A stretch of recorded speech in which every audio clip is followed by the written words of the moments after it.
sirens all day.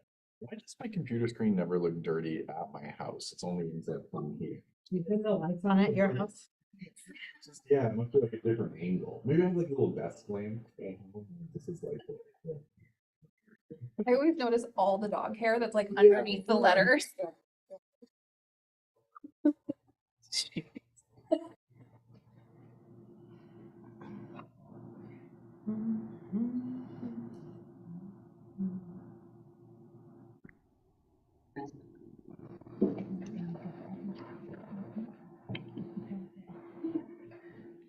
All yours, Rose. Okay. Calling to order Hoc Inclusivity Committee. Today is November 28th. Okay, attendance. Figure we can just go around the room. Rose Bricker, she, hers. Anita Sanchez Hallenborg, Jane Sherwood. Diane Crocker, Chris Workman. Christopher McMorrin or Chris McMorrin if you want to just. Easier. We kept all the Chris's on one side. Introducing ourselves. Amanda Polly. 8. All good. Glad you're here.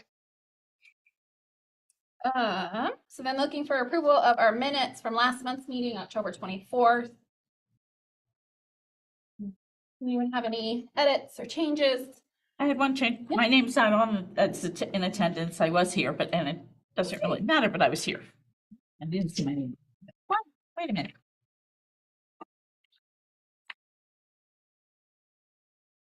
First, you're taking notes, right? I I am. don't have to. They're talking to me. Christopher. Oh, yes, I'm good now. Under other for the minutes, it says that I updated and I did, but I don't remember saying that it was best to do it in the middle of the school day. Because I think the administrator said it would be best to do it in the evening. If I said it was best to do it in the middle of the day, I would be wrong, but I may, you never know what I said, but. Okay. All right. Other than that, any edits? Slack. It's okay. We still see. So wanted to welcome, are you officially a committee member or are you just joining us? I was invited to attend.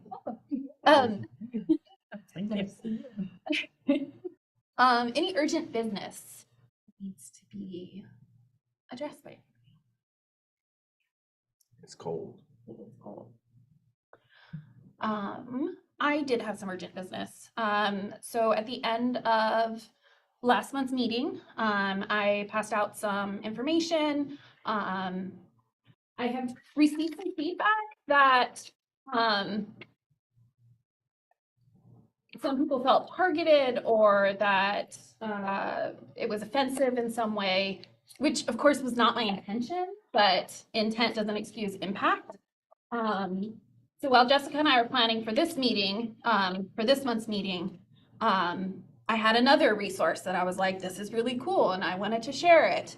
But then in our conversations, Jessica and I were talking, and I want to check myself and see, is it appropriate for me to be bringing these resources? I know we come from all different life experiences, and my intention is to just share the information and give some food for thought. When Jessica and I had talked about it, ideally, it's not something that I feel is appropriate to talk about in the meeting. I'm always open outside of the meeting to have those conversations.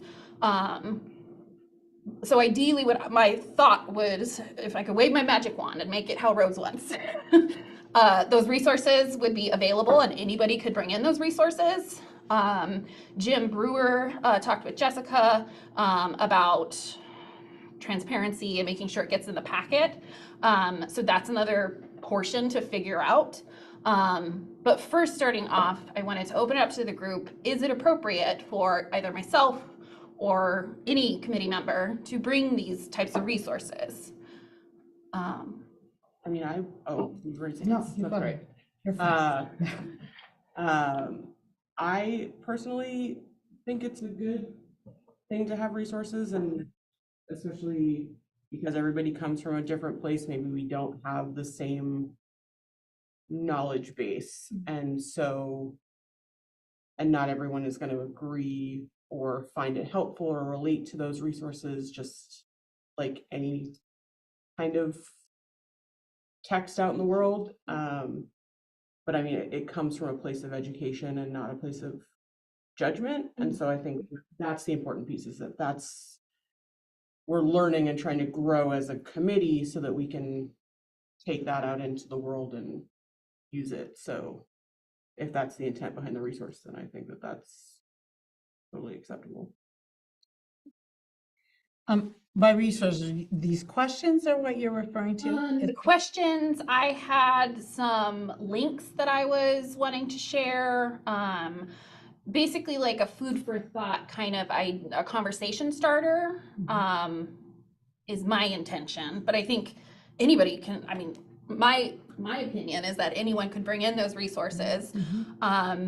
One concern that Jessica and I kind of talked about was if there needs to be some sort of, not necessarily a vetting process, but making sure the material is appropriate.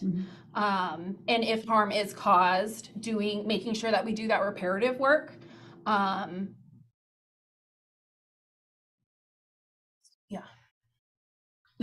Sorry. I have no problem with bringing in resources.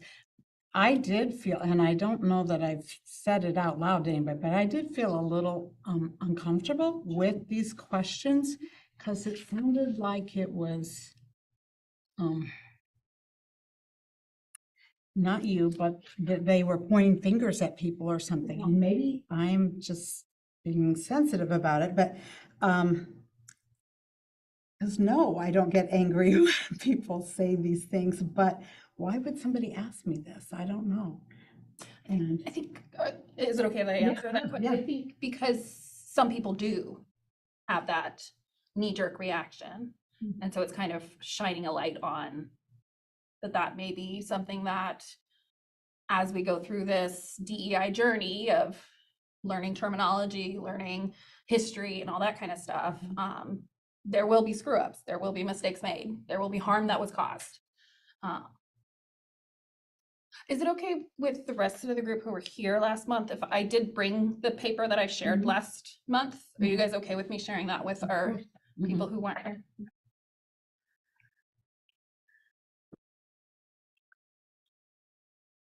So what I'm hearing, or sorry, is there anyone else who wanted to share?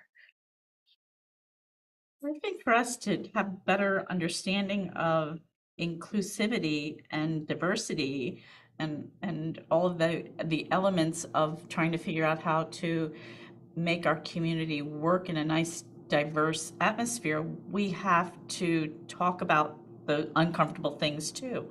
We have to, and this is our platform to discuss those things. And, you know, yes, we always have to be careful about how we speak or how we have to do that thinking first so that we're not hurting feelings and we're not, but I think it's important that we do have those discussions or else we don't know. You know, I mean, we do all come from different environments, you know, and I'm gonna throw in my staff spin on it, and from the city manager standpoint, and from where I believe the council is, I agree that those are important things that this body needs to be aware of, but I don't know that the purpose of this committee is to come together and talk about DEI and talk about how we feel about things. I think we all need to be conscious of that, but really I think the purpose of this committee is to talk about what can we as a committee do to help the city, our elected officials, our residents, our businesses, to be more conscious and be more aware, make sure everybody feels included in the community, and that maybe this isn't the best spot to do that, but we should definitely be planning an event where that conversation can take place, and or inviting guests to come in to help bring education and awareness and all those things. I think one of the concerns that I've had is sometimes this committee meeting feels like we're having like some type of not an intervention, but we're having some type of like this deep conversation about diversity and equity inclusion. And really, this is more like an administrative function type meeting where we're planning events, we're talking about banners, we're talking about guest speakers. It's more nuts and bolts and administrative. And when we start getting into where it starts to feel uncomfortable for me, and I think for others in the committee, is when we start feeling like we're getting put on the spot or asked to answer questions or self-evaluate. It's like, well, I'm not really here to self-evaluate. I'm here to talk about how can we help the city progress in diversity, equity, and inclusion. And that doesn't necessarily mean that I will need to take 5 minutes or 10 minutes every meeting to talk about how I'm feeling about things, right? So that's just my input. I think, to me, this is very much an administrative committee that needs to be aware of what our purpose is. But the purpose of the meeting is not to come there and have a, session, if for lack of a better term. I don't mean that in a negative term by any means, but to have some type of a, here's what happened to me this last month, or here's my life experience that we're sharing. I just don't think that that's necessarily an appropriate time to have that conversation here.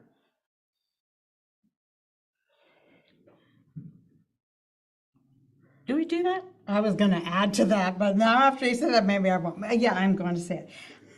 I am uncomfortable when people generalize about people according to their color. I don't feel comfortable when people do that for anybody. And this dealt with a lot of white people, and I'm thinking, why would anybody assume that my thoughts are clumped together as one? And so I would prefer that we not label people by their color, but let them be who they are. Okay, that's probably where. Okay, and you said not to do that, now I'll be good. I think that's why I was thinking that the resource could be offered as an optional thing. Potentially even putting it on the table so people could grab if they want, instead of kind of passing it out, which may make people feel uncomfortable. And then not having a dialogue in the meeting if harm is caused, or if there's any kind of like conversation that needs to happen, then maybe holding a portion of the next month's meeting for that time. But I think when I was dialoguing with Jessica and thinking about this, it was very brief and more of a food for thought. You can take this if you want to kind of resource offering.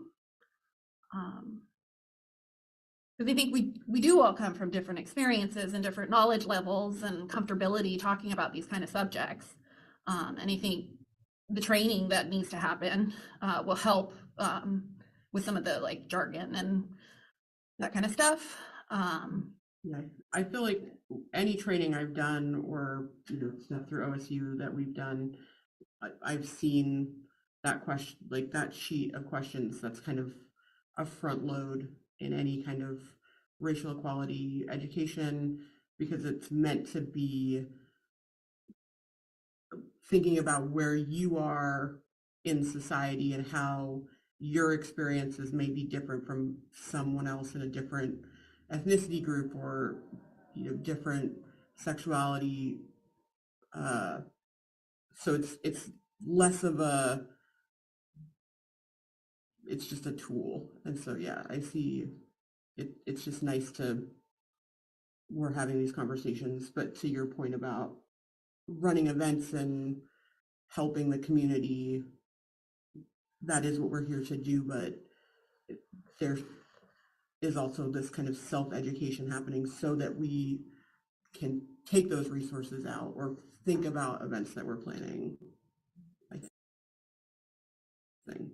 But it could be, less in the meeting and more, here are some resources. More or less as background knowledge.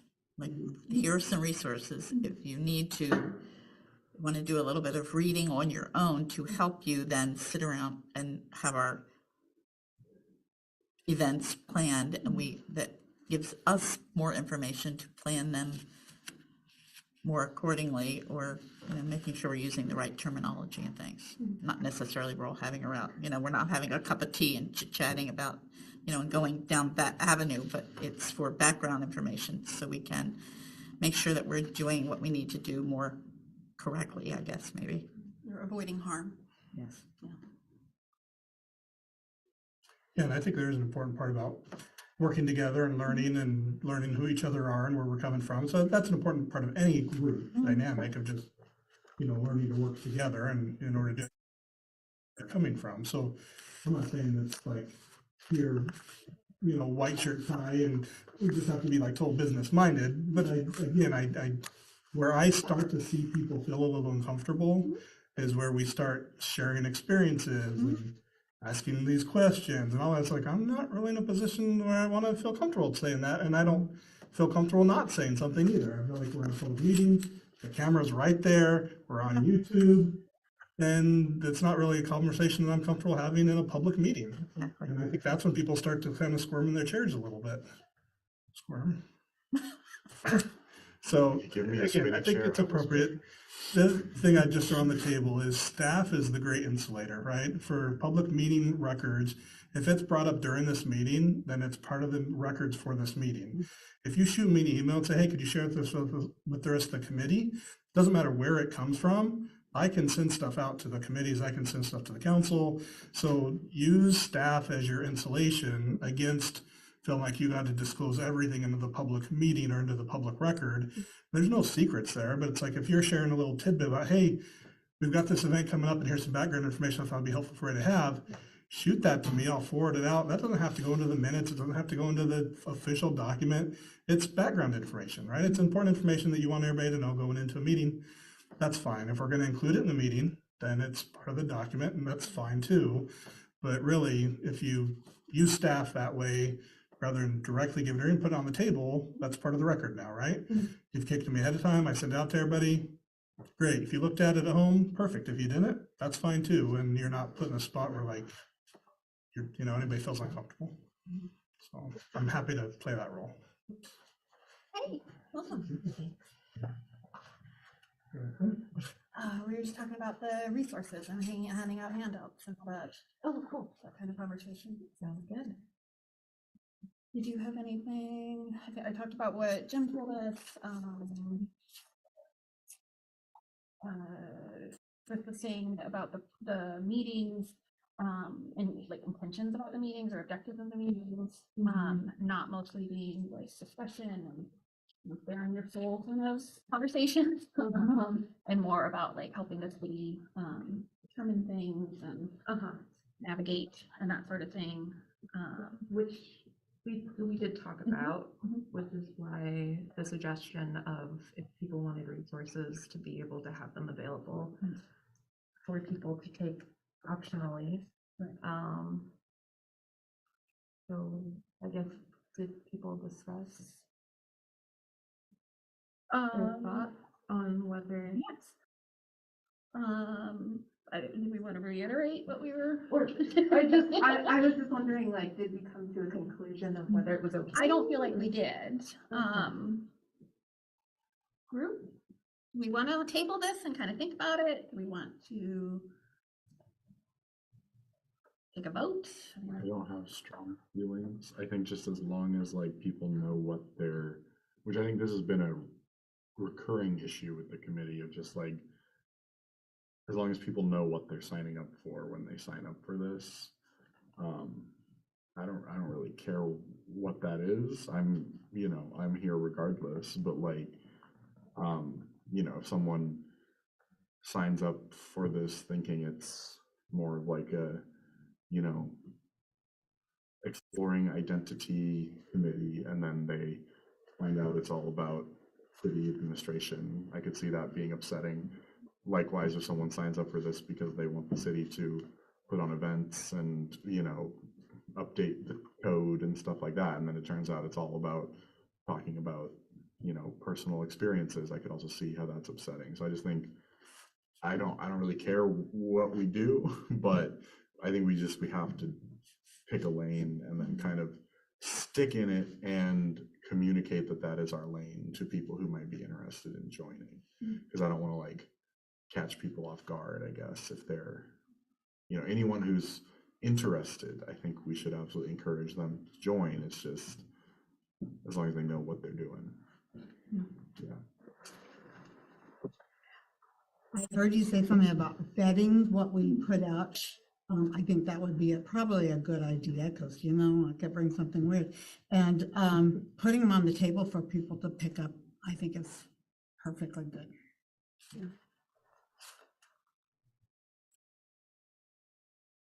Just either, like you were saying, leaving it open just for people to grab if they want them.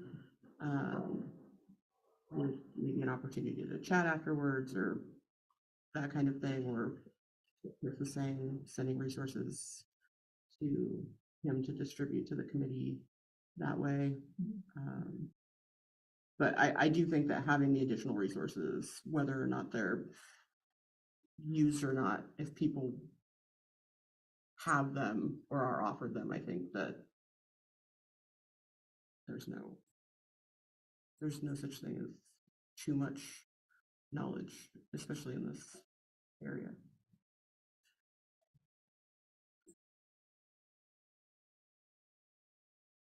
Do we have consensus? Looking head nods? Okay. That I provide a resource, I am definitely available to dialogue about it. If there's any offense to the anything that I share, more than willing to have that conversation. Okay. Updates and announcements. Cool. You want to take it away, Ms. Counselor Andrade? Fine.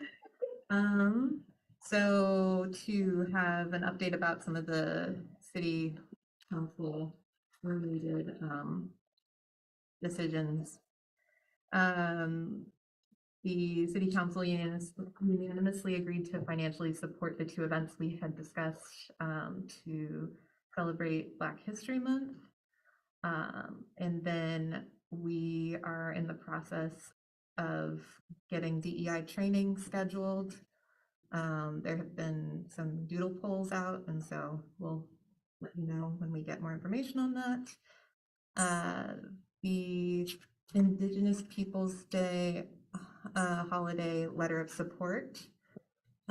We ended up deciding to have Mayor Jones and myself reach out to the tribal leaders of the Confederated Tribes of Siletz Indians and the Confederated Tribes of Grand Ronde to see if they'd be willing to share their thoughts on this concept of having a paid holiday and day off of work and school.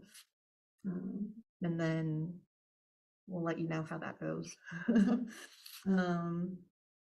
And then we have the webpage statistics for the DEI webpage that is on the next page. I don't know. I think Lori had asked for that last meeting, so I don't, and she unfortunately couldn't make it today, but I don't know if anyone wanted to say anything about it or. I think it'd be interesting to see next year, like comparing the trends. I'm noticing like August is a big bump and then went down in September. What caused that? I was encouraged to see that the number was not that much higher than the number of users. I mean, just like, so it's not like we get 1,000 views from 3 people. Reaching a broader audience, there always be more. But yeah. I think they're good numbers. I'm impressed that Thanks. we've gotten that many this soon after starting it, so that's good. And this is the entire webpage, right? Not just the inclusivity page? The DEI webpage, Oh, gotcha. Okay. as opposed to the committee page. I see that. I'm One of the viewers.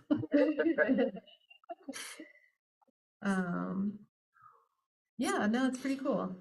And made a big thanks again to Ruth for putting all of that together and working with us on that.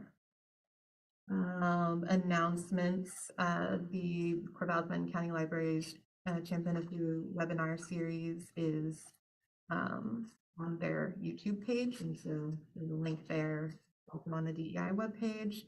And then there's one coming up December 12th, the Tuesday from 7 p.m. to 8:30 p.m. Winter Storytelling, Indigenous Stories of Place And that one is only happening in person. It is not being recorded. So if you would like to go, there's information online and in this packet. And then we got a couple comments from our last inclusivity, regarding our last inclusivity committee meeting from community members. And I wanted to think that, like, if if I end up getting emails or we find YouTube comments and stuff, I want to try to start putting them in the updates and announcements section so that we can incorporate that feedback into what we're doing. And so the email and the 2 YouTube comments all revolved around the banner or the heritage celebration and awareness banners. And there were good questions about and like pointing out things regarding the process. And so good thing we're going to talk about that today. So we can go refer back to these when we get to that agenda topic. All I got for that.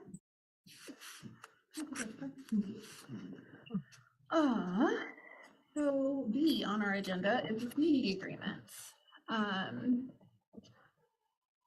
So they're commonly used to find consensus on what every person in the group needs from one another to feel safe, supported, open, productive, and trusting. So typically when I've seen community agreements used, this is something that is read aloud at the beginning of every meeting to not only catch up anyone who wasn't at the previous meetings, but just to kind of solidify our commitment to the agreements. The example that I drafted was something that we use at my work, which was taken from another district. So definitely editable and looking for impact or looking for feedback on the idea of the community agreements, drafted agreements. I'm really nervous tonight. Anxiety.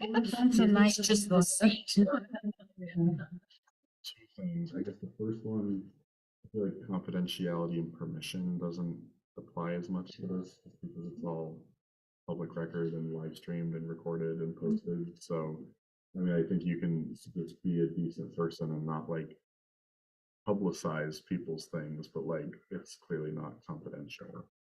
And I think you give permission by being here. Like if there's a story you don't want shared, don't share it here, you know.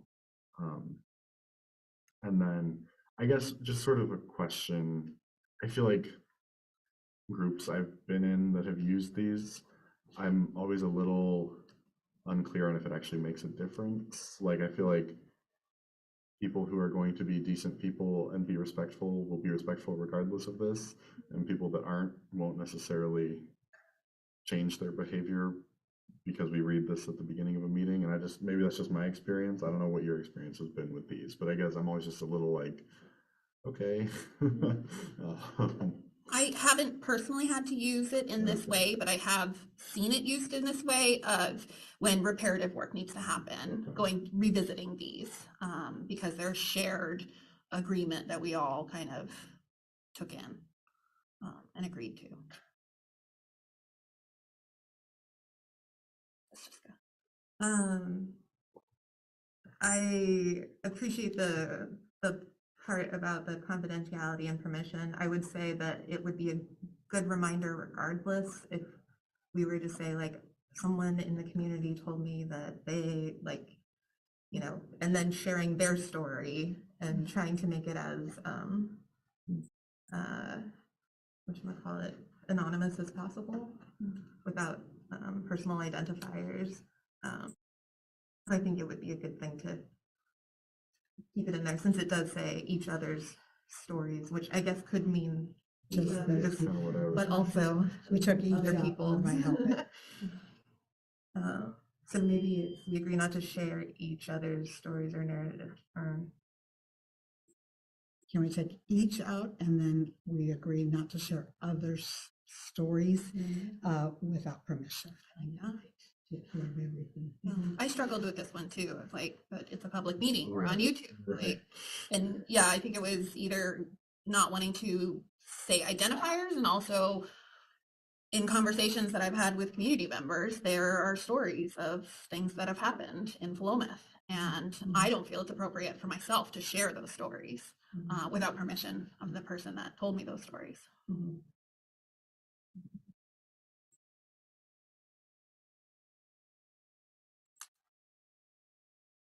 Also, just to answer the first question, I like the idea, but I'm curious to know overall if everyone's like on board with the idea, or I understand what you're saying about like people being like, if they're going to be a decent person, they're going to be a decent person. And also, I think it's like, personally, I find it helpful as a reminder of like, you know, I don't know, default to inquiry over judgment of like, oh, how dare you say that thing? Like, obviously that's, you know, meant to be harmful to me. And it's like, well, actually, it just might just be that whoever said that didn't think about what that impact might have been. And I don't know, just it's a nice reminder to stop, think, pause, reassess. Yeah. I probably don't care if we do this, but I don't know that it's going to make a big difference.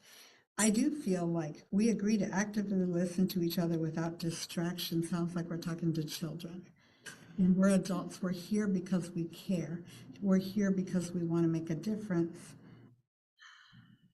It just feels like I'm a child and somebody's trying to tell me what to do. So it's just the way I take it. I feel like I like this because it gives us something, kind of as we were talking about earlier, with what the purpose of the committee is and the road that we're on and where we're trying to go. And so maybe it doesn't need to necessarily be as detailed as this, but if there's something that, you know, we talk about at the beginning of every meeting, stating the intent of what we're here to do, whatever that looks like, it does give viewers online, if they're not in the room or they're just tuning in for the first time, kind of a pulse point of what we're attempting to do.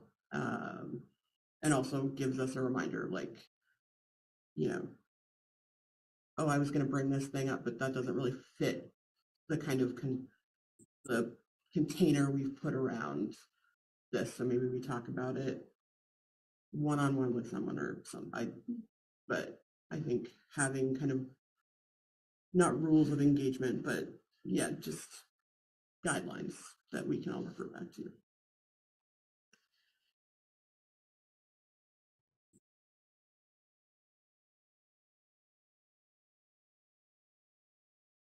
I would maybe prefer, like, if it goes in the packet or something. I don't know about reading it out loud at the beginning of every meeting. I just, in general, don't like reading things out loud at the beginning of every meeting because I feel like no, like if it's something you do every time, no one really cares. I don't know.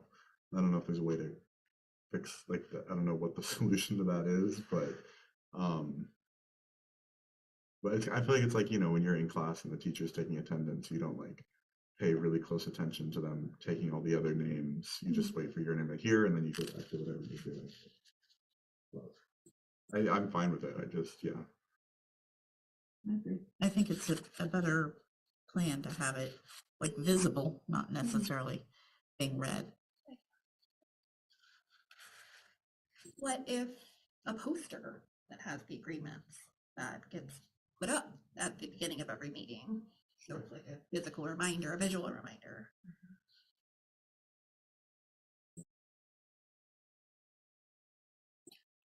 I'm down to make a poster.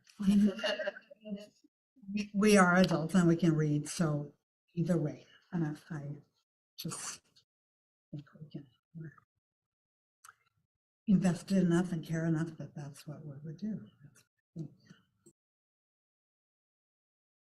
Another thing, which, and I don't really know if there is an answer, but just, I feel like in the past, like meetings or whatever I've been in that have had these, it is like an agreement. And if you can't agree to it, you shouldn't be there. And we obviously can't do that. Like, what is actually the purpose? Like, so what if someone comes in and doesn't do this? Like, we can't eject them from the building. Like, the whole point of the committee is everyone's welcome to come join. I mean, obviously, if someone's like harassing, then you can trespass them. But like, I don't think we're talking about like that level. So I guess that's just my only other. It's just kind of what is our goal with this? If there's, you know, I mean, I think it's a good reminder, but I think just keeping in mind, like at the end of the day, it's a public meeting, and the whole way this committee is structured is that anyone can join and sit here. So just preparing ourselves for this might not always be followed. But yeah. It's just a reminder to be kind. Right. It just, I think that's all it is. Cause like, if they're not kind, we can't be like, well, to be here, you have to agree to these, you know, it's like, no, to be here, you just have to be here. So we call them guidelines instead of. I don't know, but I'm just, I'm not getting caught up on semantics, but whatever. It's just like, Guideline sounds good. sure. Yeah. That's just, I appreciate all of this and also just want to,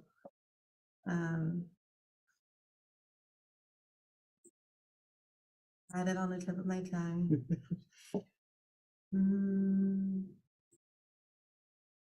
I guess, we were talking about like just being a reminder to be kind. I would extend that to like be kind to everyone, including oneself. And I think, oh, that's what it was, permission to make mistakes, and to embrace them and learn from them, and we're all learning together. I think that I see the goal of this not only as like a reminder to be kind to everyone, but also like it helps facilitate that brave space. I always keep saying safe space. It's not safe. It's a brave space where you can learn from others and help each other. And so I kind of see this as helping to facilitate that and giving that permission for people to step out of their comfort zone and say something that might not be fully articulated in a I don't know, in a way that is not offensive, I guess. Like they don't know it's offensive, and to be able to be told like, hey, actually, probably shouldn't say that. You should probably say this instead. But we understand where you're coming from. So, Something about like the calling in instead of calling out. exactly. Kind of thing. Yeah.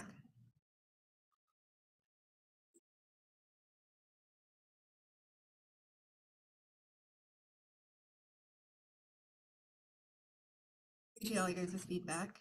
If it is okay with the rest of the group, what I'd like to do is take this feedback, and I feel like there's too many of them. And I feel like it's too long.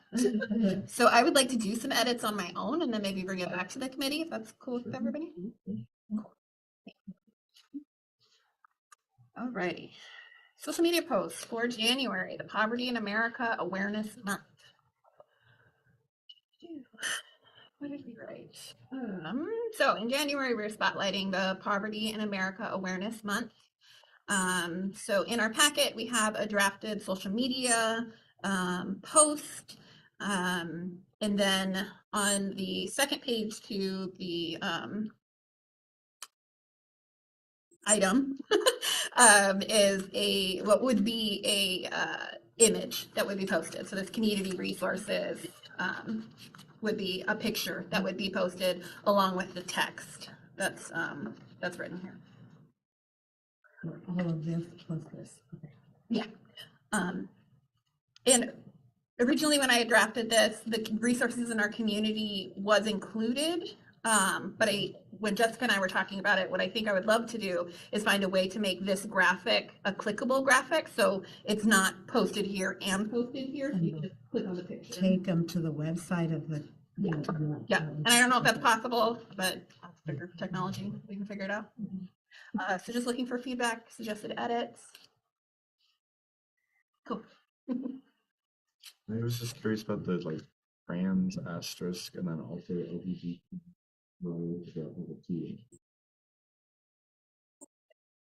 With me, and I guess I was of the school of thought, or I thought it was common to use the asterisk because trans is an umbrella of all different gender identities. So not specifically transgendered, it's trans asterisk, so it's non-binary, gender non-conforming, like all of those umbrella terms. When Jessica and I had talked about it, we were thinking that maybe it's an outdated term, and Amanda, I didn't know if you. I actually have never seen it before, but that doesn't necessarily mean that it is not a thing. Most of the any activist stuff I really interact with is usually video or audio. So I don't really see a lot of written stuff, but I don't actually know. Would you even notice the asterisk? I'm not sure I would have. Well, I just read it and then was looking down at the bottom for like what it was. Yeah. Yeah. Trans asterisk is more of a gender identity label, and LGBTQIA is, at least to me, a sexual orientation label. I guess it just is weird to me that the T in LGBTQIA is trans, and then we say trans. It feels like saying it's like the like we're sitting on the IC committee, like the Inclusivity Committee. Yeah, I don't know. I feel like we're gonna have an acronym. We don't need.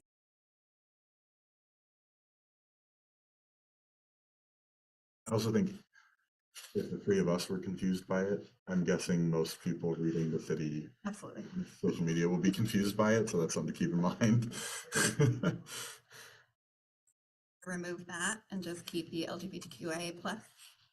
I think that makes more sense to me, but I also think it might be, last time we talked about the parking lot thing, so maybe for future social media posts, maybe around Pride Month, we do a post about identities versus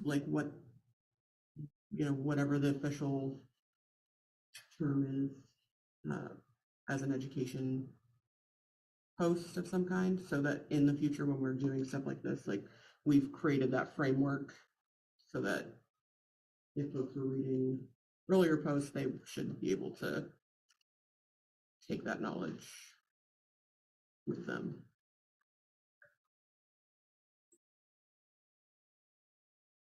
Welcome.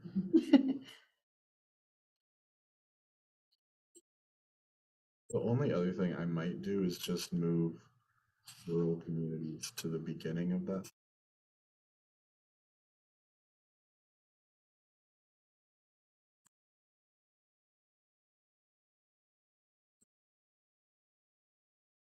Broader Willamette community, but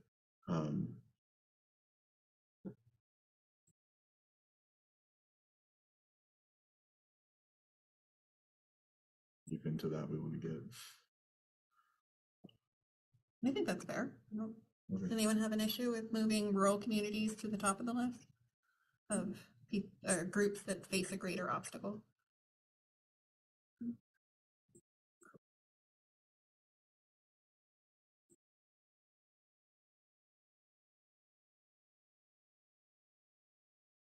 It is a bit wordy.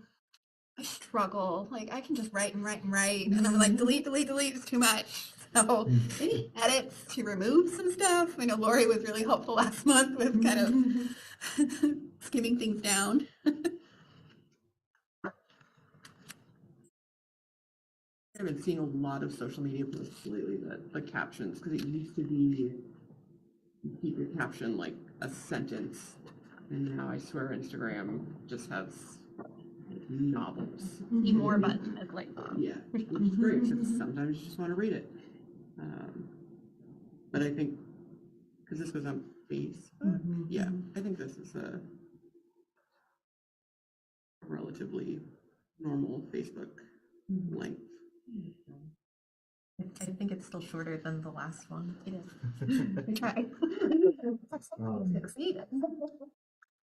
The only thing, and I think this is, I don't want to spend hours, rewriting this, but I just I'm big on trying to make things, city website or social media be very Philomathy. And so I don't know, in the future, if we want to try to find information about poverty in Philomath or in Benton County, as opposed to just these sort of broad statements about, people who suffer from it, but okay, but this is on the city of Philomath. So how does that affect the city? That's just kind of always my instinct with these things, so I think this is good. Is there ever a way for us to find out if 12% of Philomath city area citizens fall below the poverty line? I think it's actually 6%. I think it's 6%. Yeah, I mean, that is kind of, A little bit of. That's a big difference. it is, 6 and 12, yeah. yeah, well, and Philomath has a lower poverty rate than. Yeah, so maybe it's better to, Sure, okay. But I think going west, those rates will increase significantly.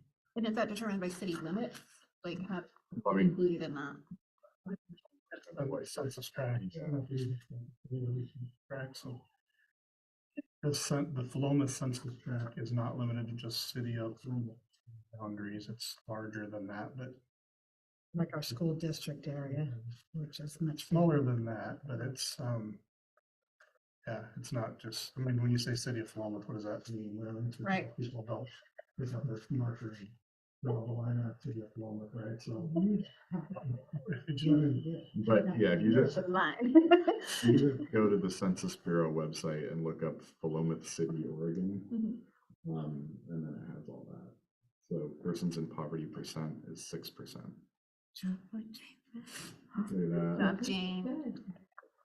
Do we want to change that first sentence? 6% of. I mean, I people was, live in Philomath? if you want to, it's more just kind of a I like it though. I mean, personally, It was 2020 when the Oh. census. And could we just change it all to Philomath and get those, I mean, powerful either way. 12%, that's a lot. 6 is too many. I mean, you could do both. You could say, do the 12% and then with a comma or something that's and in Philomath, this is the, so it's contextualized. You get both. In which case you would say, but these figures mask significant differences. 12% of Oregonians, comma. No, you don't have that, but and 6% of people who live in Philomath live under the poverty line. But those figures mask a significant difference in poverty levels among Oregon communities. It's kind of a long sentence. You can still Than feel free to poverty run on levels. sentences. I think it would just be differences in poverty. Or we can leave it as is. but yeah, we should just do this one for this one. Change it to For future not purposes. quite as, Yeah. We're trying to get out of here by 7. So the only edits that I'm hearing is the taking out the trans asterisk and moving the rural communities to the beginning of that sentence. Also, any other resources? I was trying to keep it more local. I didn't know is there any glaring ones that I'm missing? I know the city webpage encompasses a lot of them, so. Philomath Community Service, in my opinion, and I am biased, but they are so powerful. They do so much for our community. I would almost love to see Gleaners and Food Bank and June's Kids Closet listed as part of it, because it is. And people may not realize that all those different entities are part of Philomath Community Services. And so they can get food and clothing and I like that a lot. Could, maybe in the same way that for the Philomath community meal, and then it's written in italics, I always say that wrong. Maybe put that underneath the Philomath community services and then list the different departments. I think the community meal is a different thing from the. No, community in the same way that it's written, Talking about the font. just using that same font and having it underneath the listing for the Philomath community services. A burst, they're called programs. Programs, thank you. My favorite. Okay, program. And I'll give you the. While you're here. All right, any other thoughts on the social media posts for January?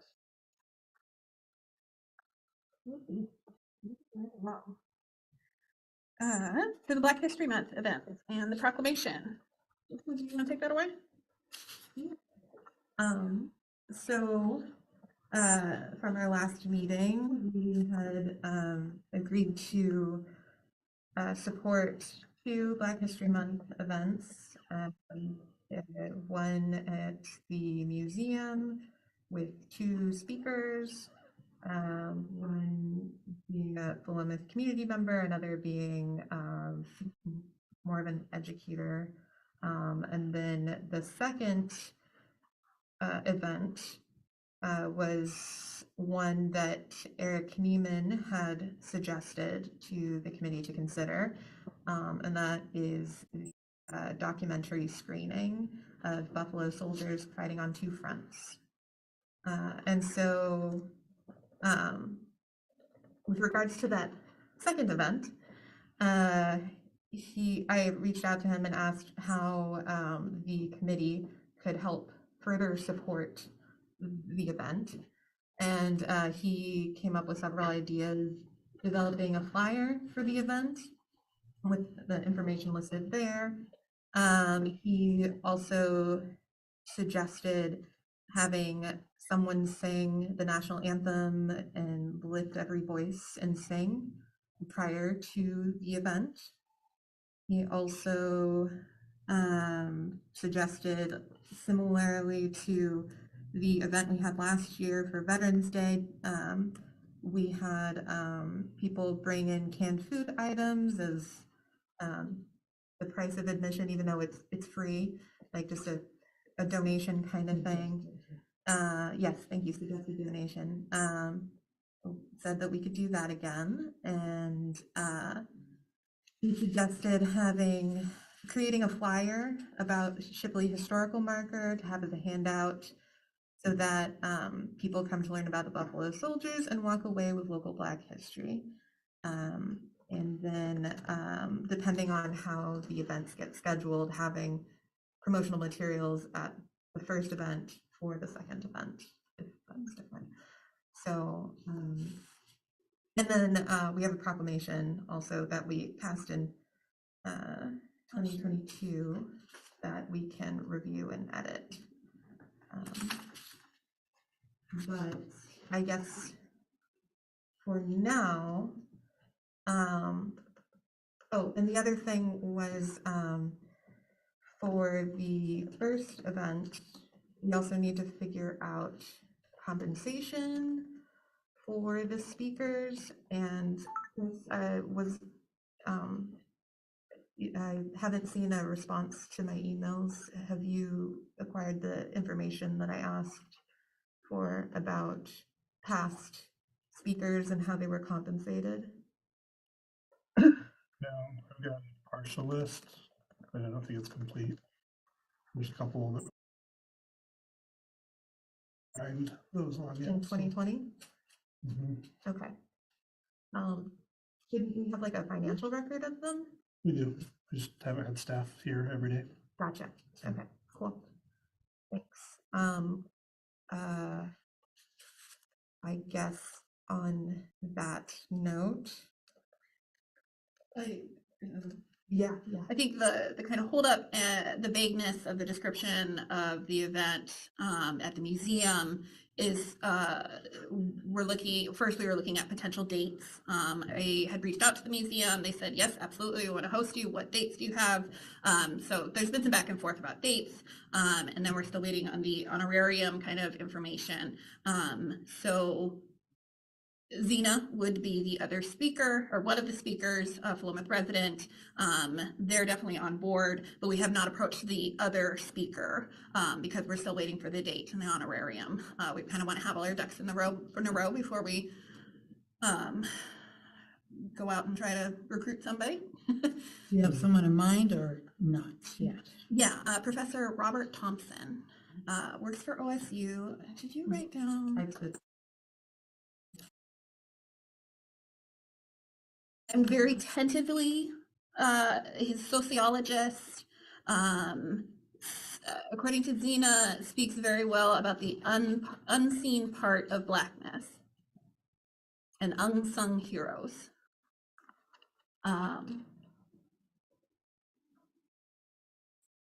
Presented in the past, other organizations, do you know what he? I don't know. I don't have that information. No. And from what I understand,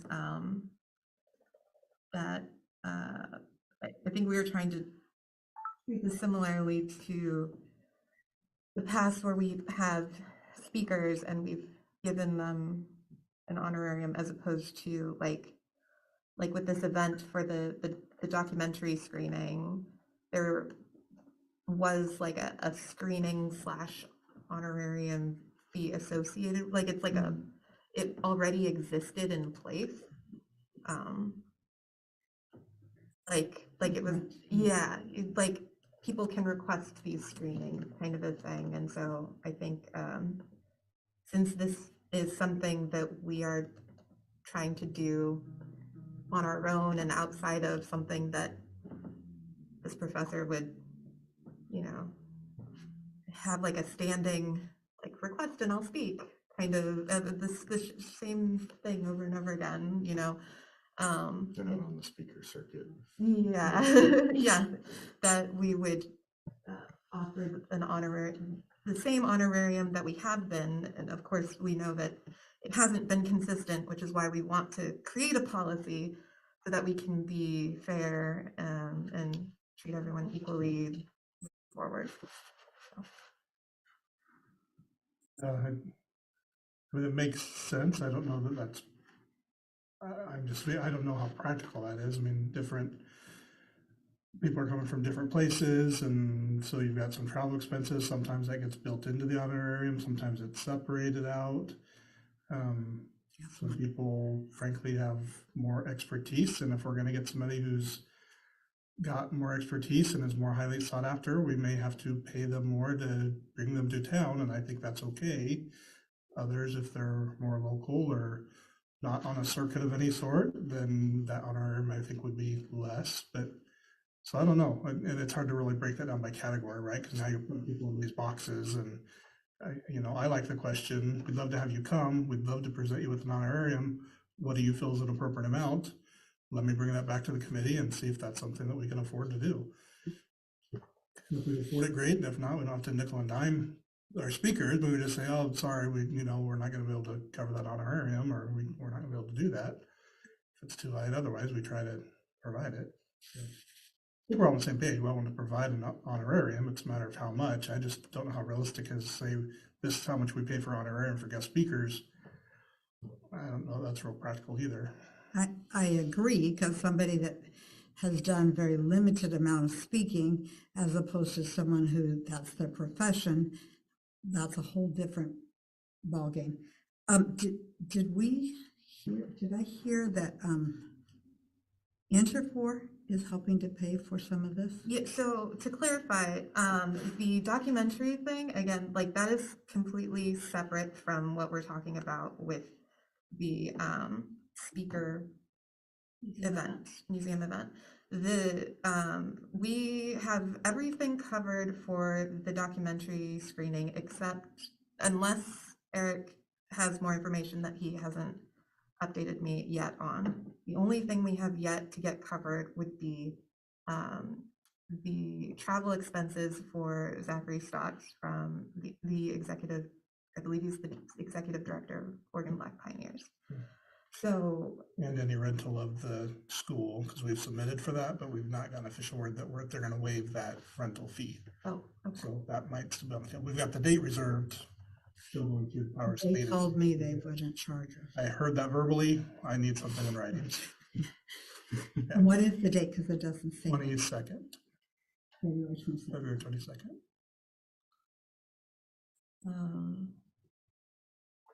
And then, while, like, I understand what you're saying, that like, so I think having a baseline would be a good idea, like a baseline honorarium, like. A minimum?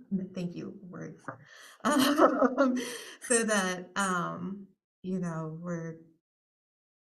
and then if someone says like, you know, thank you, that would be great, but like, I charge more, that's when we go more, if we can, and still want to, which I wouldn't see why we wouldn't if we asked. But yeah, I think having a minimum would be a good idea, just so that we have, yeah, that we make sure that people are getting compensated in the first place. Or that it's offered, Exactly. Right. Yeah, yeah, People because can they always could, decline. yes, thank you. like similar to how we do the compensation for the band, for the music in the park. Thank you. So if you just want a baseline, I'll start low for an hour of somebody's time, regardless of the expertise, what they're bringing. I mean, I know what we pay our city attorney, and I know we pay other very professional people that, you know, we would pay on an hourly. You know, I think at a minimum, probably a couple $100 for an hour is a very fair dollar amount to kind of start off. We're looking for a baseline. You know, at $100, that feels like they're doing you a favor. $200 seems pretty fair. Especially considering they will probably have spent additional time preparing before that hour of time.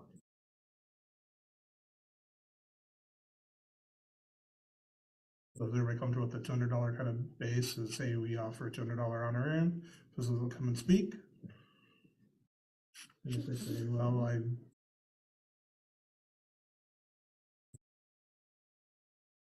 I genuinely have no idea. I've never done this before, so let's try it. I could say we've offered honor in the past, and people have refused it and said, I'm good, I'm just happy to come. Okay. Dollars, I think the most that we've spent for honorarium was $600. But a lot of what we've done, we don't have a lot of long track record here, but a lot of what we have done has been kind of with the expectation that they were just going to come, and we've surprised them with an honorarium, like, oh, this is great, I wasn't expecting to get any compensation. Or we've covered travel expenses, and they've just come, and we've been able to get somebody to donate honorarium as a sponsorship type deal and help promote. So, you know, I think there's a lot of things we can do. To this situation, you're looking at the showing. On that one, it was a couple of phone calls, and there was a corporate sponsor willing to step up and pay for travel expenses. And, you know, that wasn't a hard push. I mean, people are organizations. We're paid travel, they're paid on our, right? So, you know, I think that there are some corporate partners in our community, without having to go to the same well all the time for everything. But there are organizations and corporations in the community that want to support these types of educational opportunities. So it's a matter of, I don't think we can continue to rely on Eric Neiman to go out and find them all the time. So that's going to be members of this committee probably being willing to roll up their sleeves and ask around a little bit. But, you know, that's the other.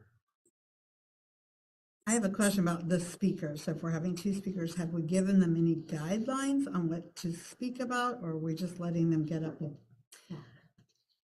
We want that to be kind of an ongoing conversation.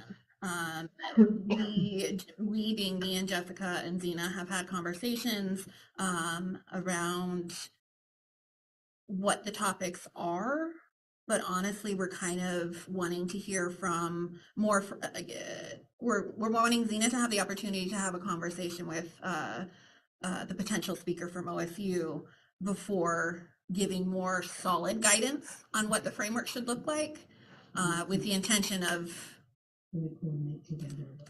they're the I don't know if that's appropriate for me to say, but I feel like they're the experts of probably the Black experience, more so definitely than me. Well, So their personal Black experience. exactly. Absolutely the experts on that. And so I think I left the conversation with Zena, that we were gonna kind of try and find out a date or potential dates that would work, try and find out the amount of the honorarium, and then have further dialogue. Mhm. That's where we left. We're looking for earlier in the month is what it says. I put a couple dates out there, didn't I? There were other city meeting conflicts and stuff, and I think I did look at the school calendar as well before I replied to you, so I think those are pretty quick dates. There were 2 dates, and that's a park advisory board meeting night. And then one of the other dates was an inclusivity committee meeting night. I'm vaguely remembering us talking about that we might skip an inclusivity meeting in September or in February because we're doing those 2 events. Am I misremembering? That's why I put that date there, so because I can do Terrible it. memory. What you intended. Yeah. So, well, if you want to but- reach back out to Zena and to, Dr. Thompson? yeah, and maybe float those honorariums by them and see if they're good. And I do think it would be helpful to have some type of idea of like topic wise, just so we can promote it as well. I mean, like, you know, Yeah. come to this presentation by 2 people, you know, be nice to get a little bit of bio information, background. and all that. Plan. Totally. We're just not there yet. INA.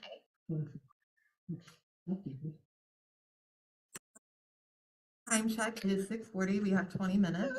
So if we could zip through this topic. So developing a flyer. Anyone want to volunteer for that? I can do It it. can be multiple people, yeah? I'll do that. Cool. Madam. Thank you. My guess is that Eric probably has a lot of information too, and he could help. He sent me this information to put on Look there. at that. Teamwork. But yeah, any like photos and stuff, yeah. And then thoughts on having a singer to sing the national anthem and lift every voice and sing. He said, he specifically asked, what does the committee think about this? I like it. I think I like the intent behind it. I would want to know what our speakers that are doing the event think about it. I'm assuming they're planning out their time of the event, and so they'd have to incorporate that. I will ask Eric if he can ask them if they would. I don't think it would be difficult to find a high school choir member somebody to sing the national anthem. Lift Every Voice and Sing was a little more difficult piece and one that you have to practice a little bit more. But there's several of them that sing for the start of the basketball games or whatever. I don't think it would be difficult to find somebody to come and sing that. I agree with that. I also love music, but it's taking away time from the topic at hand. And it seems like we don't want to spend a lot of time on that, even though it's wonderful. I was a music teacher, you probably know that. Anyway, we want to get into the meat of this, not. Skipping the music piece of it on the previous, so get ready to do it. That would be my void as well. Okay. Great. Are we all good with skipping? Yeah. Okay. I want I to will promote let them music. know. I was not expecting Diane Crocker. Yes, I know. For skipping the music. Yeah, music. Yeah. I'd have some music playing in the background as people arrive. How's that? That would be perfect. Or Okay. somebody could sing prior to the event. Patriotic songs or something. like that. Sorry, it's 6:43, so I'm kind of so that we can get to the banners. So then the canned food, we're all good with suggested donations, I right? love it Okay, cool. for our community. And then flyer about Shipley Historical Marker. What do people think about that? Specifically, so he said a picture of Mary Jane Drake Holmes, a picture of the marker, and map to where it is located, and a link to Bloom's Inclusivity webpage to also be included on the slide. What do we think about having that information available at this event? I love it because it's voluminous information. I also think it would be appropriate to have them at both events, but not maybe handed out, but sitting there for people to take if they want. I'm also curious if there isn't a flyer already available at the historical. Oregon Black Pioneers, Yeah, or something from the like ribbon cutting. historical marker. It seems like there might be bet something there already is. as a handout. I to bet there prevent, is, 'cause yeah. We're making a handout. Right. So The the Department of Handouts. Benton County Historical Not like Museum NHS. and Oregon Black Pioneers would be places to check. Yes, yeah. With It's helped do that too. Yeah. Just do it all at once. It's literally part of my job. Would anyone like to reach out to the Benton County Historical Museum and the Oregon? Yeah, thank you. I love to Appreciate see that. Yeah. And then, yeah, if you could let me know, and then I can let Amanda know if not. So, okay, cool. Just going back real quick, do you have a deadline for a draft of the flyer for the screening? Let me talk to Eric. Draft deadline. Because he will probably be the first to share it. Yeah. So, And um, if we meet in December, that's one thing, but if we don't meet till January, that might be too Right. late to. I'm thinking it'll probably be more like January. But yeah, I'll ask him. And then I guess that's it then, because where Zena and the other speaker would be earlier in the month, correct? Yeah, I think that would be most appropriate for, if the event is already solidified, it's on the 22nd, I would think we want to space it that way. Thank you, everyone. So now, really quickly, because it's 6:46, did we want to the proclamation or skip to the banners? And I guess the first, if there isn't much to say about, sorry, brain. Okay, I think we should include something in the proclamation about the events that we're having to help promote that these events are happening. With that thought in mind, do we want to review? No? I like adding the events. I think that's important. The thought is it's another whereas in some way. Yeah. As we are honor these. I feel like it should be a therefore. It's like a whereas there's all this good history, point. now therefore we're having these events. Thank you. Yeah. And anyone who's ever come to a city council meeting knows, and I'm sorry, I'm real sticklery on these, but it can only be one sentence per clause, so the current now therefore needs to be split up. I will make a note of that.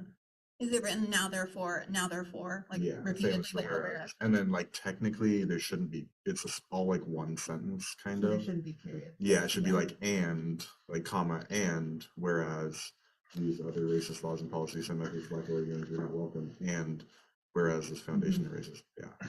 This is You get the words right, we get the format right. Okay. So- Sorry, I just, I appreciate Looks those. good. Yeah. Was there anything else regarding language that yeah? I think that proclaims at the bottom, should be a proclaim, what's the two? because we're end. The, I looked at, Oh, I yeah, see. the I did committee look it up. proclaim. You're correct. Groups proclaim as opposed to groups proclaims. I guess the only other thing is just as far as like other what is this called? Mhm. Like, we're not actually like proclaiming anything here. We're just proclaiming, like, I mean, we're proclaiming that they have no place, but should we proclaim that it's Black History Month?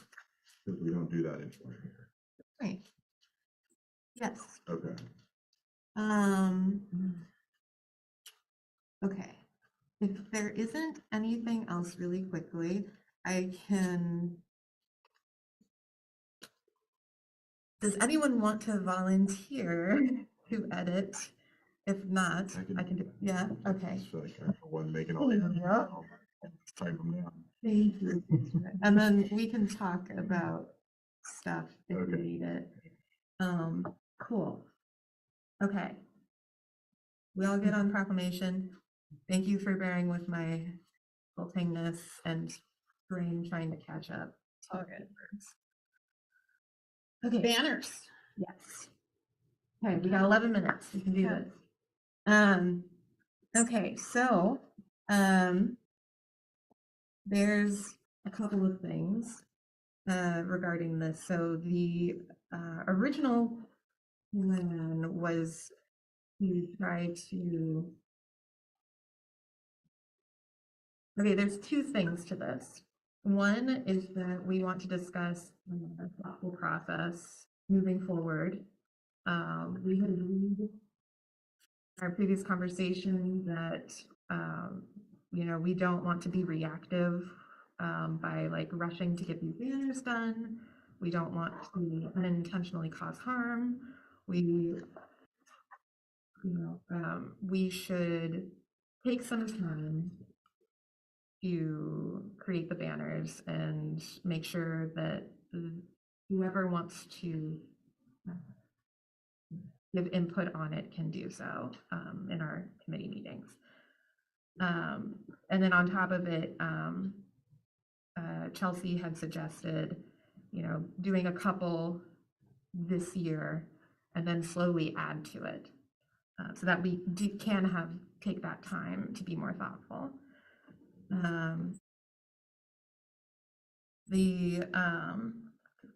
So on that note, some questions for us to consider and have responses to are like, how many do we want to do this first year? Which heritage awareness events do we want to create banners for? And then what is the primary purpose of these banners? Is it to promote the city-supported events occurring during that month, or equitably celebrating and bringing awareness to the heritage awareness event that doesn't have like an event surrounding it, or like the social media thing? An example would be next month, we have a social media post, the banner for that. Clearly, we don't this year because time.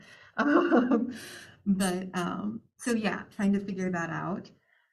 Do we want to feature people on these banners? And if so, who do we want to put on there? We had people suggest community members, famous Oregonians, others. How do we want to choose? Like, if we wanted community members, do we want to make like a call for nominations? How do we want to do that? And how can we make the creation and display of these banners more materially meaningful to our community? So like some of the someone on YouTube had asked, do you provide resources for the people that you're honoring, education, outreach services, or are you just making banners? It would be nice to see representation for, so yeah, basically like, are we also advertising those resources, or I don't know, doing something else materially meaningful to the people affected by poverty, or people who are systematically disadvantaged because of an aspect of their identity. So there's that. And then so the process part. And then also we Councillor Crocker had volunteered to create a draft banner design idea for Black History Month, multiple designs, I should say, that we can consider. So I think perhaps talking about the process might be the first thing to do, so that if one of those things conflicts with the design, if one of our consensus points conflicts with the design, then we would need to alter the design accordingly. I thought we had agreed on 6 this year and 6 next year, in that first meeting. I don't remember us talking about which ones, but anyway. And I realized that the first 2 had pictures on them of people. I personally would like to stay away from that more, because I think the idea is that we use these year after year, and the more general would be better. And I think the purpose of the banners are to show that this is Black History Month and we are honoring that. It's not to give links teaching about it. They can go to our website and find that. They can come to our programs and find that. But the banner itself is not a teaching tool other than to announce that we are honoring these people because it's National Black History Month. So those are my quick answers to my thoughts on this. The ones that I had pegged was September, November, February, March, and June. 6, I think. 1, 2, 3. No, that's only 5. Sorry. Maybe it was 4th of July too. I don't know. But I remember saying we didn't want to do 12 of them this year because that was too much to try to fine-tune, and that we wanted to do 6. And I remember someone saying the next one was the Black History Month. And then we wanted to do Women's History Month, and then LGBTQ month, and then perhaps it was, because I remember the number 6, but maybe it was Indigenous Peoples' Day that we never pulled off the ground, but I don't know.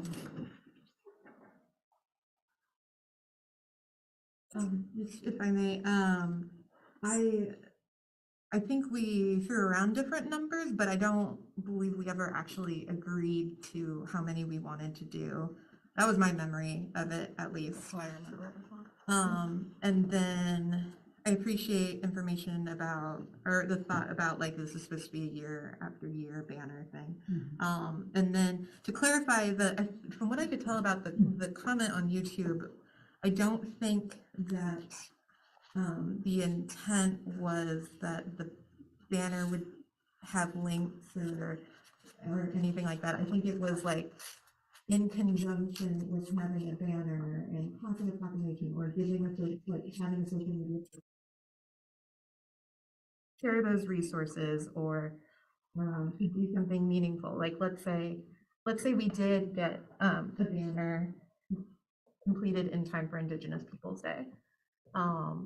You know, something materially meaningful besides like having the banner and passing a proclamation would be the fact that we signed the petition, the committee signed the petition to make Indigenous Peoples' Day a paid holiday and day off of work and school for Oregonians.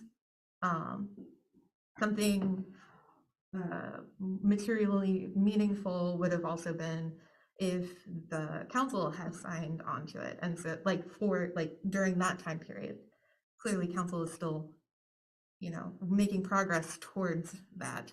But like having that packaged in that month, I think that is where the community member was going with like, are you just throwing up a banner and just saying, oh, hey, we love people?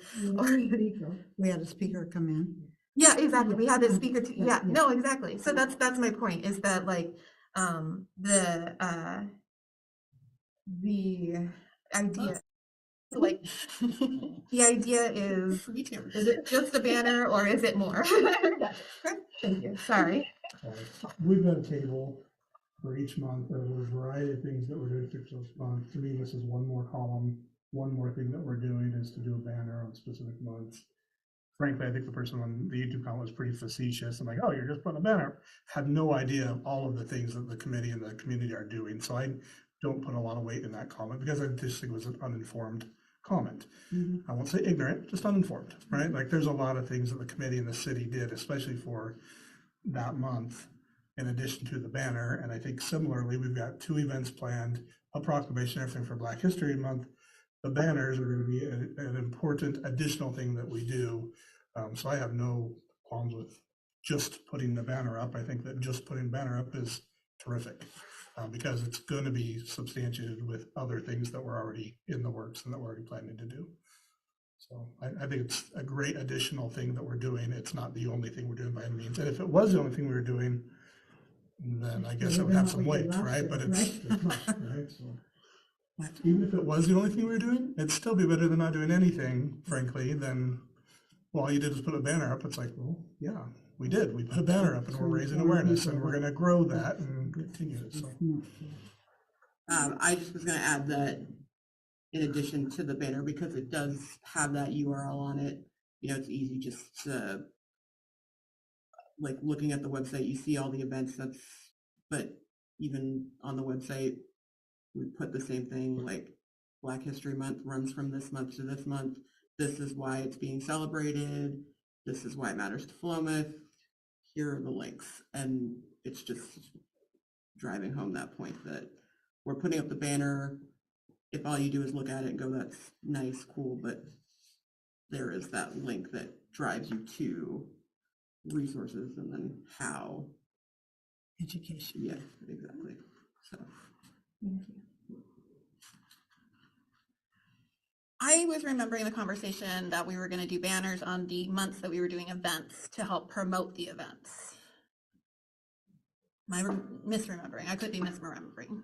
I would like to, we're doing a banner every month because every month we have that scheduled. It was just this year, let's not take that on. Right. And eventually, as years go on, we would eventually end up with 12 of them. I like the idea of spacing them out a little bit this year just so we have time to get into the groove and get it going. And we're still 100% reliant on a volunteer to hang them for us. And so it's a matter of getting that scheduled ahead of time a little bit too. So, you know, I like the idea of spreading them out just a little bit. And I don't know that we need to pick all 5 or 6 that we're doing this year right now either. No, definitely not. Aspect of time, it might be good to look at what we do after Black History Month if we're assuming that's the next one that we're going to do. Let's take a look at those and come to a consensus on which one we like, and then we can start moving that direction. I think we can have further discussions about, you know, additional processes and things we need to do going forward. Yeah, well, I guess. Oh, I was just gonna say, off of that comment, I like the comment done. Jessica? That was your Just really quickly, just so that I want to make sure we have consensus about this before for the process part. So I guess, well, I guess it doesn't matter because we're not putting people, never mind, brain. We'll follow up on that, sorry.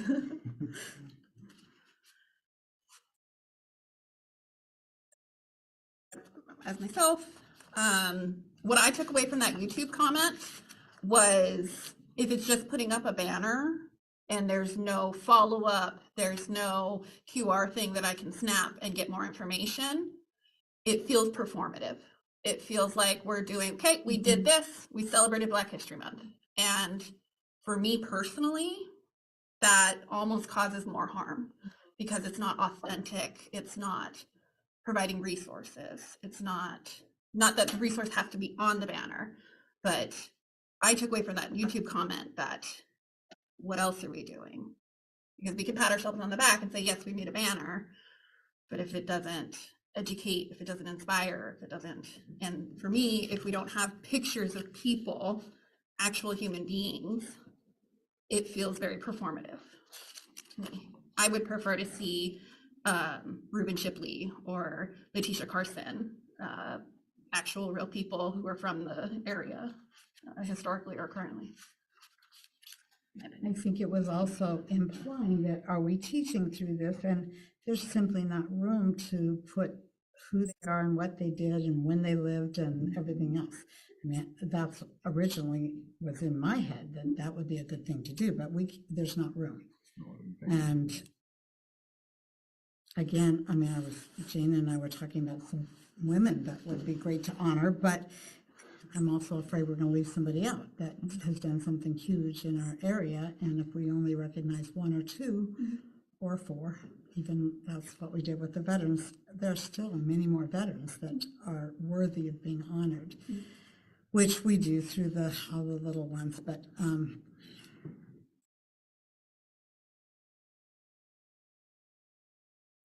also more of the opinion that like having, I don't know if I like having people on there. I just feel like that, like how do you pick who goes on there? exclusionary a little bit. Nominations? Yeah, I mean, not everyone's gonna be happy. Sure.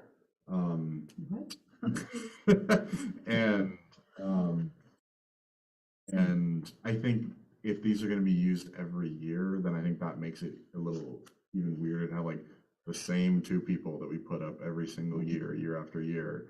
It's not like, oh, well, this year we're highlighting Reuben Shipley, but next year we'll highlight this person. And then the year, it's like every single year we highlight these people and we don't acknowledge anyone else. Or are we going to buy new banners every year or what? I guess it's just, I kind of like this where it's like, this is what the month is, go here to learn more. But that's just, I don't know, I think that's my thought. I think also just putting real people always gets a little tricky because sometimes public perception of an individual changes. And you don't know if you want that person to be like printed and cast in stone, and then all of a sudden people don't like them anymore, and You have to make it a banner. right. Whereas this is just this. I don't think people are gonna turn against the color red, but yeah. Amanda? I mostly just had a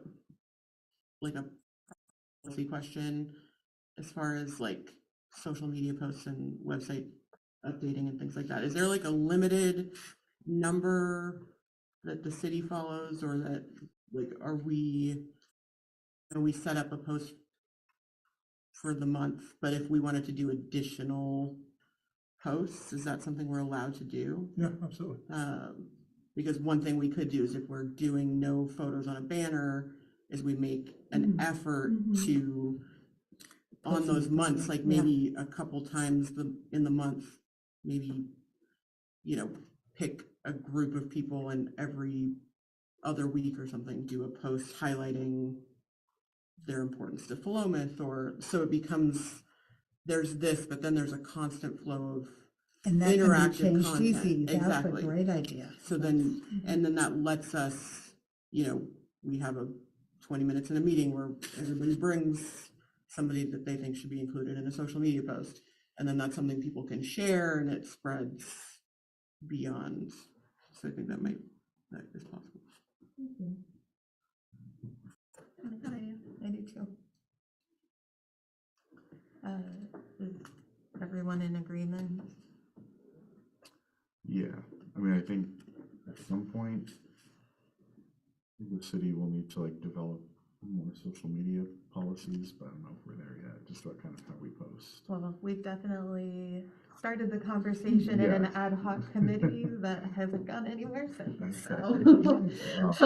Just, I think, because my only concern with that kind of stuff is always like, if someone follows the city page for updates about leaf pickup and sewage issues, and then they get a bunch of posts about stuff that they don't want, unfollow the city so they don't get those like important, public utility updates because they were tired of getting a bunch of stuff on their feed that they didn't sign We up get for. added to the public utility announcements.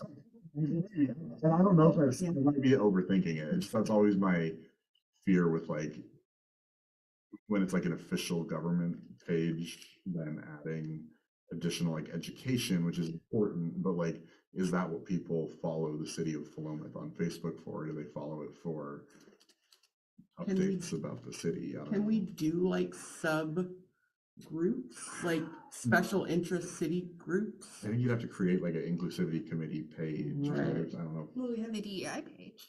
Well, that's great. Or is that what we're posting these on? Or are we, that's, yeah. So I mean, that, I guess, right. So I mean, I just think Putting that, like the QR code on the sign. right, right. Yeah, I just think that might be a little easier, like, because I just feel like if the ratio is like, oh, we posted like 12 times this month about some inclusivity committee thing, that might drown out some of the like update, like Yeah, we there's no definitely have to trash do it in pickup and stuff moderation, that, but- you know, yeah. You're speaking about a QR code on the poster. I was somewhere. I couldn't even reach up high enough to get the QR code to work on Oh, the you can wall. zoom. But yes. Some people can. Sorry. Forget I'm Yeah. old. Anyway, you don't think that the line that gives our site is enough, or you want a QR code in an additional? I feel, I hope this is appropriate to say, people of the younger generation That's fine. are more inclined to take out their phones and take a picture of something than look at a web page, remember the web page, and then go later to go to that web page. I like the instant takes me there. And they can one do it when touch. they're traveling on the road. If people are gonna pull over, are they for the green? walkable Columbus here. People walking by, people could stop in and visit our city manager and they'll be like, that's a cool sign out This there. happens all the time, right? Yeah. I also just feel like QR codes I don't love it just from an aesthetic perspective, like it doesn't look nice, but and I feel like a banner is more of an aesthetic piece. I feel like you can't have a QR code tiny down in the bottom like you have a URL, but If I could really quickly, since we are over time, why don't we talk about QR codes next time? Yes. For a future banner? Yeah. And let's decide on a banner, and potential edits to said banners.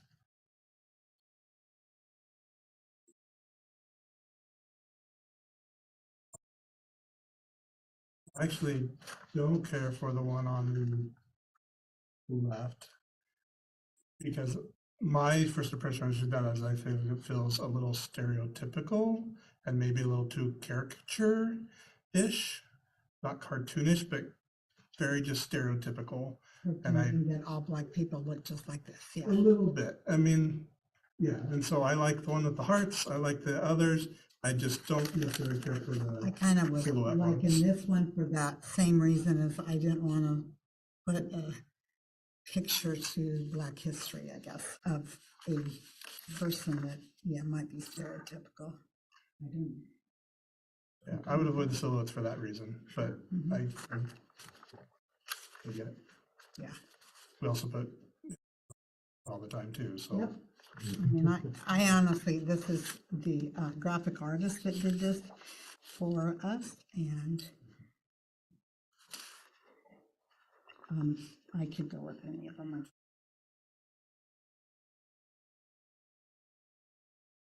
Artist, I am not. Does anybody have a strong opinion one way or another? Well, I'll just say that I kind of hesitate with any of them, only in the sense of like, I don't feel educated enough or like have consulted any Black people in our community on like what they would prefer to see. Like, for instance, these like the patterns, like, is there a certain significance to that? And like what, you know, The colors I looked up and there's lots of artwork on Black History Month, and they're all a variety of things, not this, but other than, and the colors were standard. These were standard mix of, I don't know why, green, red, and orange, but and black. I understand that. It's more of like I said, like the patterns, like something I can think of would be like there's a certain pattern that signifies like waves in Polynesian culture, or, you know, like those kinds of things. And so I don't know if there's any associations with certain patterns or, and like what that might entail here. And so that's the only reason why I hesitate.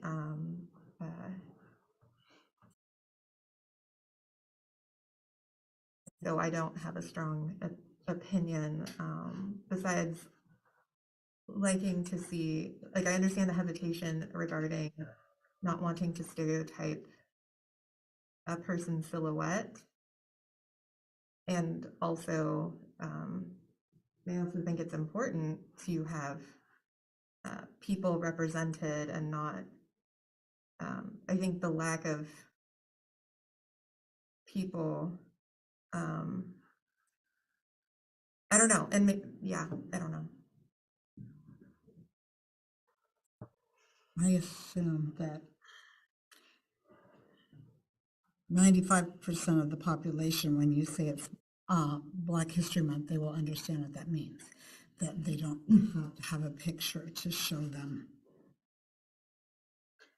Yeah, I mean, honestly, we don't have a good way to survey all of the Black people that may or may not look at this and ask them which they are going to prefer to look at, right? And I also don't think it's fair to ask a Black person in the community which of these do the Black people like an accurate representation either. And so there is no way to come to that conclusion. So it feels like a little bit of a stalemate to say, well, we can't decide because we don't know what somebody who's Black is going to want to see.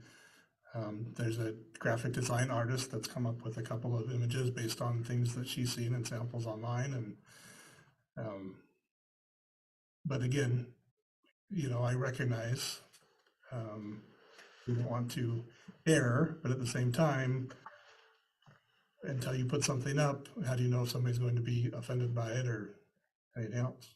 I mean, we can have the conversation and we look at it, but a good way to judge what is more or less appropriate than anybody else at this table anyway.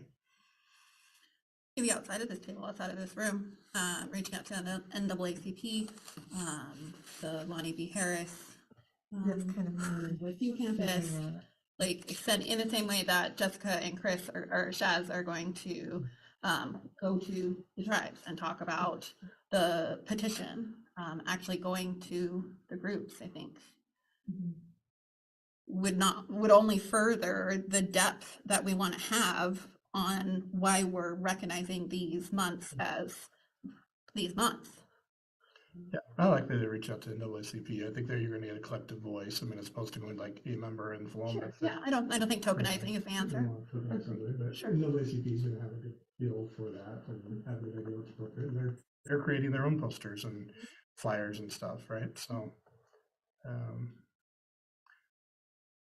so maybe on this, just for the sake of time, is there any one of these that we don't want to move forward to the NAACP to see? Is there anything there that we don't like that we don't want to propose, or do we want to take all these to them and say, hey, which one do you like the best, and let them choose? Thank you for that suggestion. I think it's fine to just send them to them and be like, here's what a graphic designer sent to us. I don't know, that's my instinct, but Maybe providing examples, but also what do you feel is most appropriate? yeah, I just was answering, but I don't think we need to hire. Oh, sure. Yeah. Right. I don't think so either. Then are you comfortable reaching out to NAACP with those designs and say, this is the ones we've talked about, and the concern was make sure we're not doing any food laws or anything, you know? Anything offensive in any way. Sure. My only hesitation, and this is real, this is not, is they're probably busy doing a lot of stuff. Do they want to look at our artwork or not? I mean, maybe they do. I think it doesn't hurt to ask. Yeah. Agreed. Then it only fosters a relationship or a potential relationship. Is this Jason Dorsett that I'm reaching out to? They're the current president, aren't they? I don't know.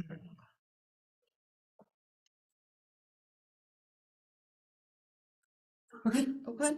Perfect. I can do that, no problem. Thank you, Diane. Thank you. I know that we're over time. I am a little unclear on the process part of the I questions. think we're gonna to that next That's- meeting. Okay, was that the consensus? We move to the next meeting. Next part is, when is our next meeting? And I saw that Ruth emailed me back, but I didn't actually see what her email was. The for it. 2 dates that you suggested aren't gonna work. They're not gonna work, okay. So it sounds like, The 26th, or we don't have a meeting. okay. So.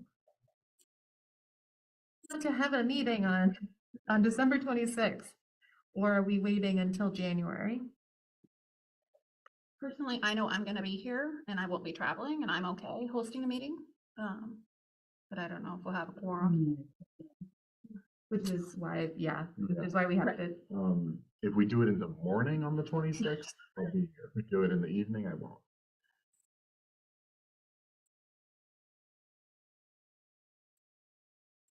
I mean, Planning on being here. are we, like, we could do it a different week or something too, or? So I sent some to Ruth and Okay, they, she said- there are. I had available dates. specifically asked for Tuesdays just because Sure, okay. I don't know when other meetings are. We have a police committee on Tuesdays also, I think, on the 12th. That's my understanding. Yeah, so we can't do the 12th or the 19th, and the 5th is next Tuesday. Yeah. Okay, so on that note, our next meeting will be January 3rd, I think. And so we can give progress on the proclamation. We'll have an update on the Black History Month events. We'll talk about process for the banners. Women's History Month proclamation. Would anyone like to volunteer to draft the Women's History Month proclamation?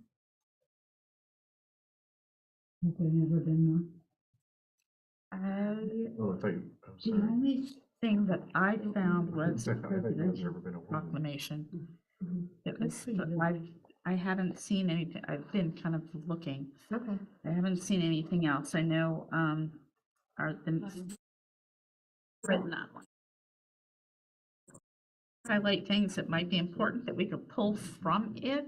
And I'm not sure how much, how you, I don't know how to do these things. I know Eugene has a proclamation for Women's Equality Day, one for Women in Construction Week. Jim, would Yeah. you be willing to work with me? Sure. And we can kind of I look at would the love that. resources that you have. And Christopher, Yes. I know that you love proclamation. Oh, I would love to tap into you sometime in December to join Jane and I about drafting a Women's History Month proclamation. Or he could proof it, or I feel like I can be prettier, yeah. If you just- Pretty. if you send me the the fluff. content, I can format it. On a report. Cool. And then a community member reached out to ask, they said, have there been any discussions about supporting an age-friendly community? And so that was something that I wanted to bring to the committee to consider at some point. I think at this point, we kind of can't talk about that next meeting based on all the things that we have to do, but. did you say age? Yes, like. Like for old people or little people? I think it's supposed to be for everyone, but with focus on older people, because this person had a link to AARP, and like we've gotten grants from them before for park benches and stuff, and but yeah, it sounds like a good conversation that we can have at some point. Put it in the parking lot, and but anyway, volunteer who would like to be a co-chair for the next 3 months. And thank you, Rose, for keep that up. Really helped me tackle my anxiety. Great. You did. Yeah. Best way to overcome stage fright is by getting on stage. Yeah, would someone like to volunteer for January, February, March?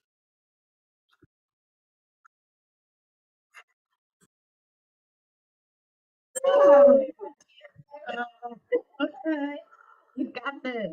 What's the last time too? Yes. Can I clarify? Yeah. After I talk to the NAACP, am I just supposed to sit on this till January? Talk with me. That's a good point. Because we're gonna miss the month, I think, if we wait too long. Yeah, Okay, how about let me know. I'll consult with Chris. We could probably do a doodle poll. Well, I think, I mean, I would say unless they don't like any of those and we're starting from scratch, Yeah. then I think it'd be good for this committee to have consensus that any one of those three is good and proceed as long as they're good with We're it. supposed to. or with minor tweaks or something. Like Right, that. with some minor All of tweaks. them are on this I page. mean, because that's kind of what we did with the There's some original thing, individual. and it's just Yeah. looking for it and see how to figure it out. Again, I can send out kind of a final draft, or hey, here's a final draft, let me know if you got any specific. I appreciate that. And if there's something significant, then we'll contend, and if not, then we'll. I mean, it's not a way to avoid the public meetings rules, but it's just a way to be a little more efficient with our time. Right. And still not violate any public meetings, because we don't want to violate public meetings laws, so. I can be that insulation there. And the graphic artist came up with 2 more months. I know we're not going to discuss them, but if you'd like to take them and study them and decide if you like any of them or not, we don't have to decide that anytime soon. That one's March. Oh, no, that's January. We're not going to print that this year. This one's March. Cool. Thank you. Great work on that, Diane. Yeah. My friend that.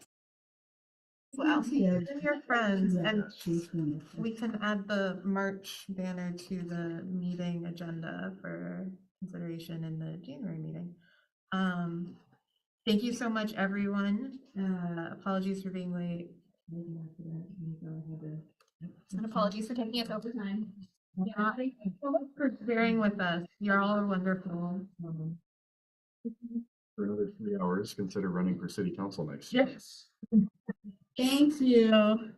You're so thoughtful.